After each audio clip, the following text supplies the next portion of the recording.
Welcome to another episode of the Leading Life Podcast. I'm your host, Andy Zook, and here is where we're going to talk about helping you become a stronger leader in all aspects of your life. All right, here we go.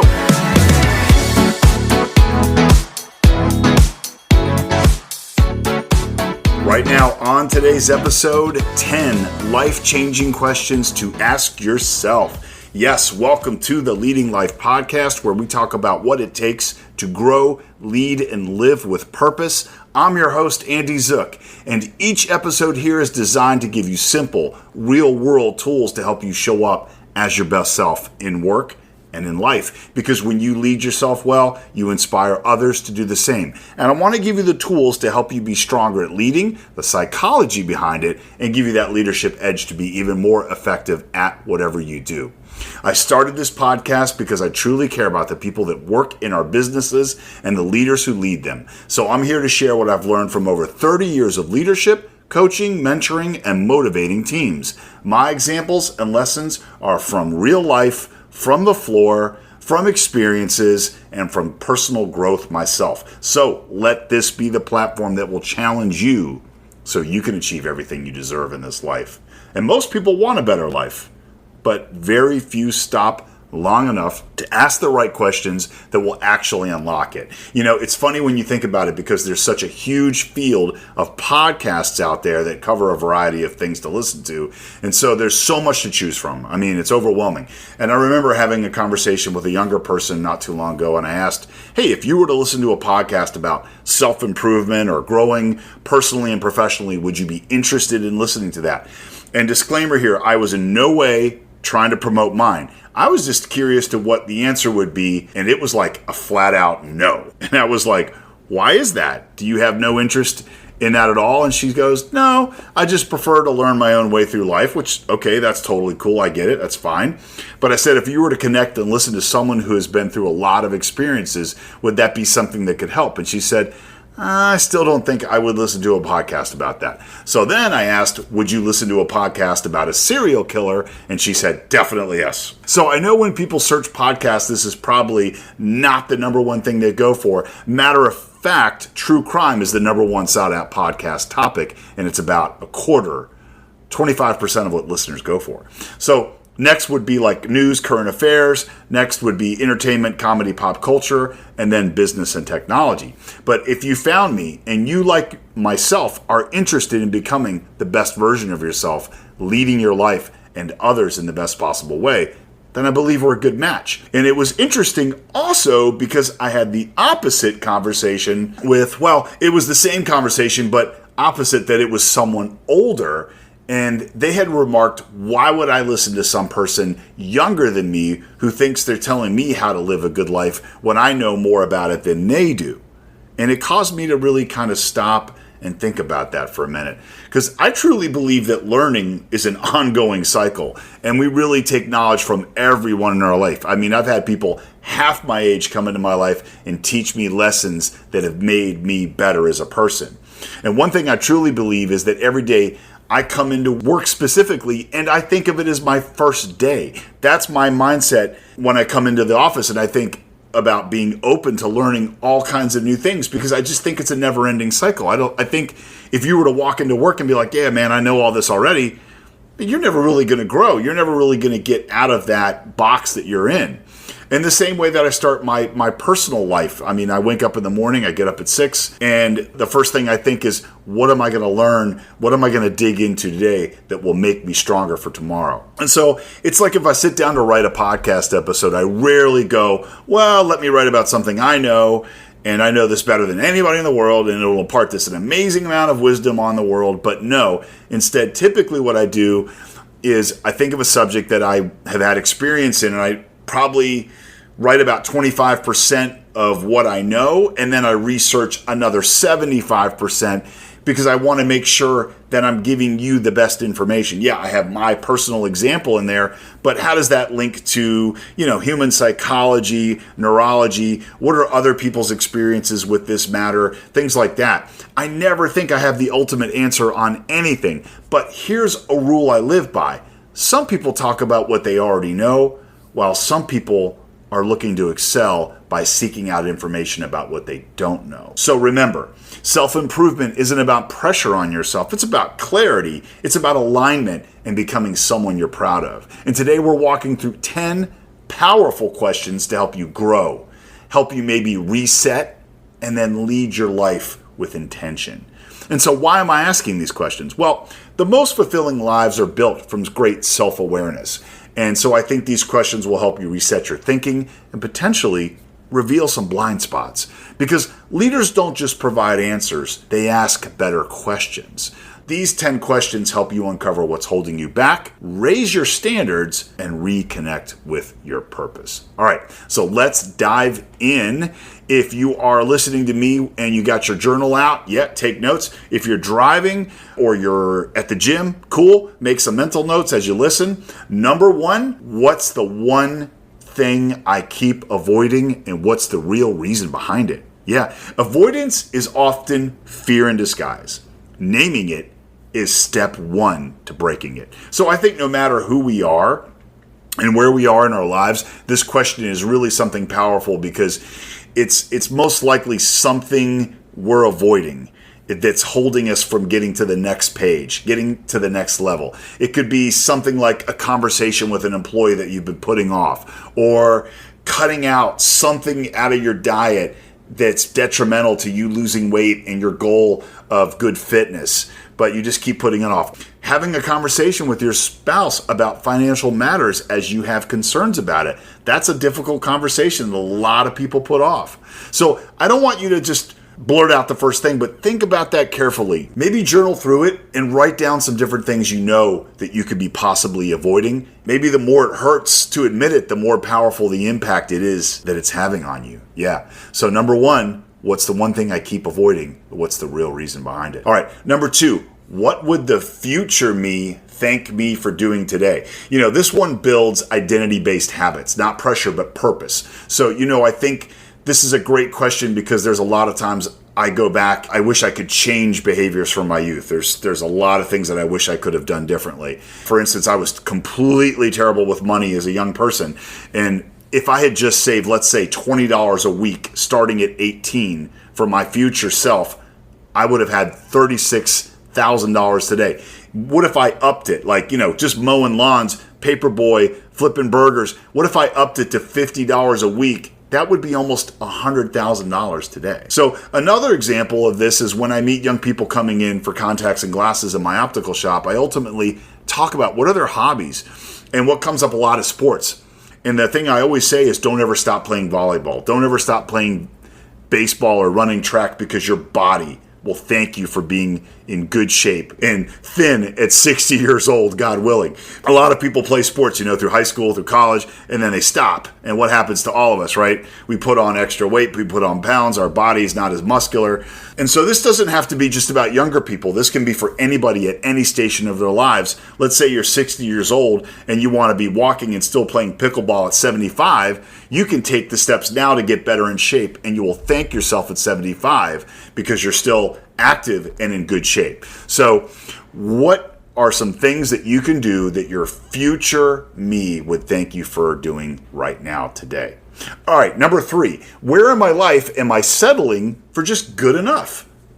Self-awareness around standards shows where you've drifted or lowered the bar. Could this be something around how much effort you put into work, how much effort you put into working out, how much effort you put into being there for your children when they come home from school? This could be so many things, and all you have to ask yourself is, do I want to be average? I want to go in all the way, or I just want to give 50%. Let's say there's a certain skill you want to work toward. How much time would you invest in that? Would you invest half an hour a day? Let's say you want to get better at coding, right? You want to get better at programming. You're okay at it, but you really want to get above average. And so you watch some YouTube videos, you take a course, you spend a half an hour a day reading a textbook or online study. Would you be willing to do that? Now let me ask you this. How many hours of Netflix do you watch a week? Do you sit and watch 3 hours of a series, or do you put that time into something that's going to take you from good to excellent? Sometimes there's some sacrifice if you want to get out of good and you want to get to great. So are you willing to make that sacrifice? Where in my life am I settling for just good enough? All right, number 4.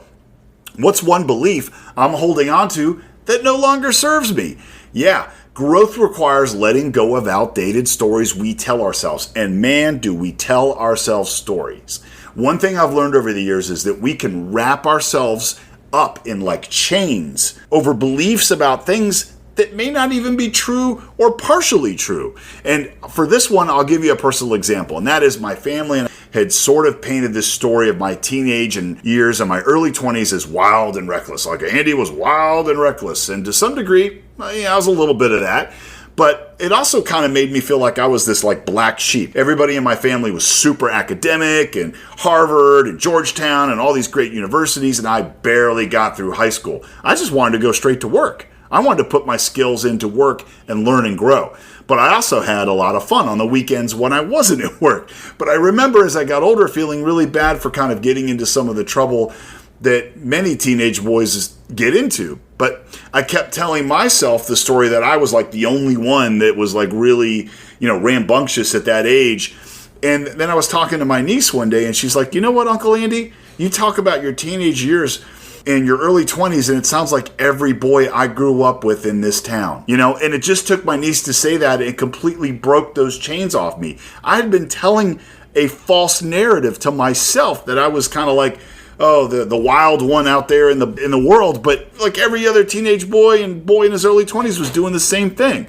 So I just had to keep telling myself the same story over and over. Wasn't as bad as I believed in my own head, and we do this to ourselves. Our brain gets stuck in a pattern of belief that may not be really close to reality at all. So another real life example might be that your siblings are all really smart. And this is an example I hear from some of my friends.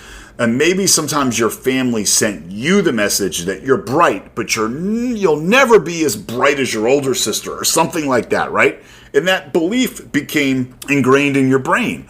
But you have been successful in your own right, and you are highly intelligent, and you have skills and talents and things that you do that your sister doesn't. And you are seen as super successful by the people around you. But this little narrative has been implanted in your brain since you were little, and you believe it as an adult. So don't let that happen to you. Think about that. Journal through that. What are some things that maybe, or beliefs I should say, that you're holding on to that no longer serve you? Yeah. All right. Number 5, what habits give me energy and what habits drain me? Most breakthroughs come from eliminating, not adding. So as I always say on this podcast, move in the direction of what lights you up, of what makes you happy, of what fulfills you, and cut out what drains you. So if you go on Instagram, and certain people on your Instagram are always talking about politics, or they show content that brings you down, then why are you looking at it? Why don't you cut them off? Unfriend them, get them off your feed. Or you have that one friend that calls you and wants to go out, but every time you go out with them, it's uncomfortable, or they get into a fight, or they're looking at other women and they're married, or whatever horrible thing they're doing. Stop hanging out with that person. Don't be afraid to say no to what's not serving you.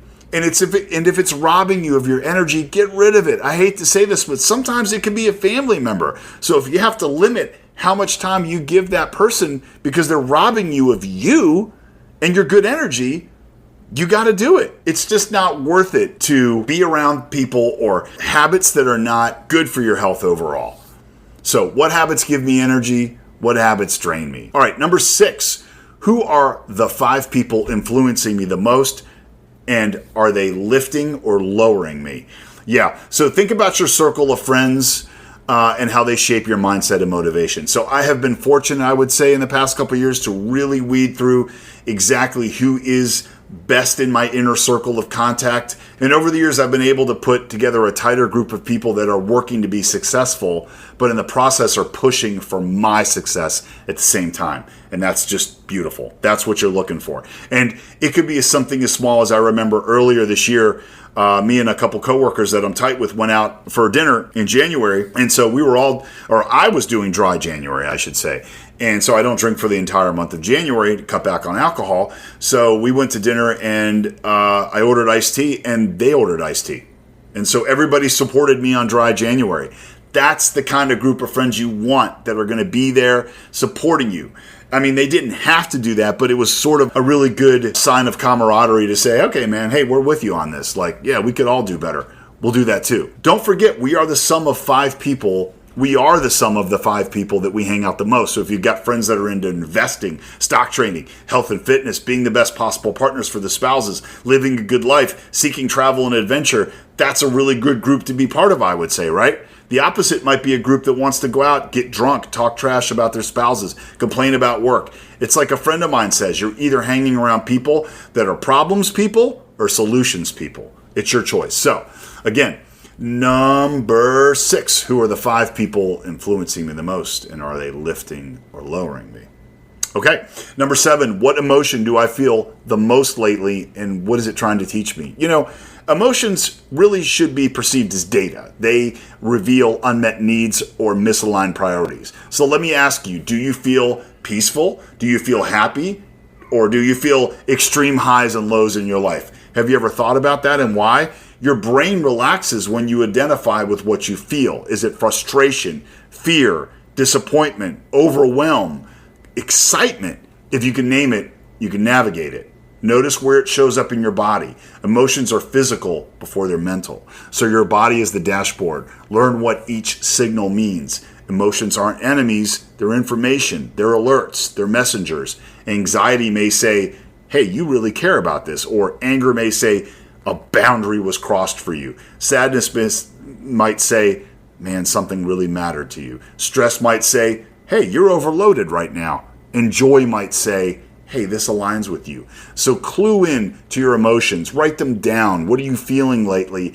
And how do you tap into that? What do you want to hang on to? What do you want to get rid of? Again, what emotion do I feel lately? And what is it trying to teach me? All right, number 8. What do I want in my life to look like in 3 years? And what small step can I take toward it? This bridges long-term clarity and immediate action. Setting goals for the next 3 years means choosing the direction you want your life to move in, and not just what you want to achieve, but who you want to become. So focus on a few clear targets, break them into small steps, and align your habits where you want to be, not where you are today. So let's say you want to get promoted at work in 3 years. That's a great goal. I hope you can do it in less. But the first thing you need to do is connect with your supervisor and ask, what is our biggest gap that we need to close?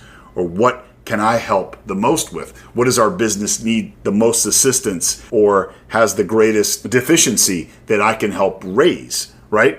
Quite simply, you develop a plan to help close that gap and start taking steps. You've already left everybody else behind. They keep saying that I want to get promoted, but yet they sit on the couch. I remember early in my career, I would be on my day off and my friends are like, hey, what are you doing today? And I'm like, I'm working on stuff for work. And they would be like, nah, man, come on, hang out with us, take your day off. And I'm like, yeah, but this is my chance. I want to take some of this time to work on ideas that will help propel my career. And ultimately that paid off. Every weekend in high school, hockey player Wayne Gretzky would spend Friday and Saturday night practicing slap shots in his backyard. He had a little mini ice rink set up there that his parents had built him. And his friends would drop by and say, hey, Wayne, we're going out to the movies. We're going to go hang out this weekend. Do you want to come? And he'd say, no, I want to practice. And that's all he did all weekend long. And look where that ended up for him. I mean, the greatest hockey player of all time. So think about that. What do I want my life to look like in 3 years? And what small step will I take moving toward it? All right, number 9, what's one part of myself that I'm proud of that I don't celebrate enough? Yeah, I mean, self-acknowledgement builds confidence and emotional stamina. And I think this is a great question because we keep working so much on improving ourselves, but we got to stop once in a while and look over our shoulder and look at the life that we have already built along the way. So don't forget that when you're journaling in the morning or at night or whenever you take a second to acknowledge what you're proud of, write down a few things that have been working really well for you. Look where you were and look where you're going. Are you proud of the relationships that you've built in your life? Are you proud of being a great brother or sister? Are you proud of academic achievements? Maybe you're the first one in your family to go to college. Are you proud of being a great father or mother? Don't forget to celebrate yourself along the way. So what's one part of myself I'm proud of that I don't celebrate enough? All right. Number 10, if nothing changed in my life over the next year, would I be satisfied? Why or why not? I think that's a really powerful recalibration question because it exposes truth quickly. This question has come at me often, and sometimes while driving to work, I'll stop and think, what have I learned this year over last year, or what behavior have I changed that I wanted to change? And I'll be honest, it's extremely rare that I can think of anything beyond one or two things. I had a boss once tell me the biggest truth to my face was that I'm an incredible strategist, great planner, but I'm a horrible executor. And that lack of execution has held me back in life in so many ways. It's like, I know all the great things I should be doing. And I think we should be asking this question the most, because you should be almost asking this question every quarter in your journal, like 4 quarters of a year. Am I really making progress over last year? And what do I need to do differently if I'm not? I know we do this example a lot, but most people strive to stay fit. So let's say by next summer you want to fit into your swimsuit and look amazing on the beach, and you need to drop weight, but every time you weigh in, you're the same weight as you were before. So then next summer comes along, you kind of forget about it, and how are you going to feel now about your body and all that time and chances you had to make the change, but didn't pay attention to it? You didn't write in your journal the signs along the way. So take this question as the opportunity to check in and say, hey, would I be satisfied a year from now? Number 10, if nothing changed in my life over the next year, would I be satisfied? Why or why not? And are you stopping along the way to recalibrate? All right. So this is your call to arms for the episode. Take 20 minutes this week and journal on 3 questions that hit you the hardest. Use these questions in your morning routine or your weekly review. And maybe for your leaders out there, you can share this with your teams and ask them versions of these questions to open up conversations. Have a partner check in. Maybe your wife, maybe one of your coworkers. Ask each other one question every week. And this is your leadership edge for this episode. Remember that self-awareness is your competitive advantage. Leaders who ask deeper questions lead deeper, show up better, and create more trust. And when leaders are self-aware, teams feel safer. So when leaders grow themselves first, they elevate everyone around them. Don't try to answer all 10 today. Start with one that hits you and hits your heart the loudest. Growth isn't a race, it's an alignment process. So quick recap. Number 1, what am I avoiding and why? Number 2, what would my future self thank me for today? Number 3, am I just settling for good enough? Number 4, what belief am I holding that no longer serves me? Number 5, what habits energize me versus drain me? Number 6, who are the 5 people shaping my mindset? Number 7, what emotion do I feel most often and what is it teaching me? Number 8, what do I want my life to look like in 3 years? Number 9, what am I proud of but rarely acknowledge? And 10, if nothing changed in the next year, would I really be satisfied? All right, so that's my episode. I hope this impacted you for the better. Please leave me a rating or review if you liked what you were hearing. Please pass this episode onto a friend, a family member, or coworker that you think could benefit. And please hit subscribe so you won't miss another episode of the Leading Life Podcast. And remember, I want you to lead on, lead strong, be awesome you, but most importantly, go out and be the hero of somebody's story today. All right? Thanks for listening. Talk to you soon. Take care. Bye.